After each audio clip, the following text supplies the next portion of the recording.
A super common problem that I see in a lot of beginners when they're cutting hair is the outline. The number one tip that I can give you is to stay close to the hairline. We've all seen those necklines where that poor mom cut the neckline hair up here, and in 1 week's grow out, it just looks so bad because you've got like new growth and then thick hair. Remember that a neckline is all about connecting the dots. You want a straight line, you want another straight line, you want a circle, and another straight line.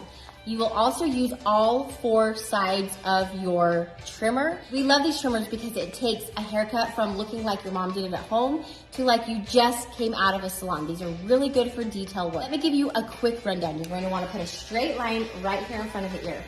Then you're going to want to turn your trimmers around, use one edge, and do a half of a circle. Bend that ear out of the way so you've got some room. Use the other side of the trimmer and do the other half circle. You're gonna connect those 2 dots. Then you're gonna put your hand on the top of their head and bend it to one side to tighten up the skin. You're going to make a straight line with the top part of your trimmer. You're going to turn your trimmer around to get all the fuzzies off with this side of the trimmer.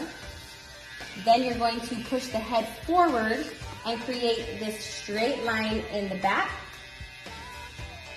And then once again, turn your trimmer around and get all the fuzzies off the back of the neck. Remember to stay close to the hairline, and remember all it is connecting the dots.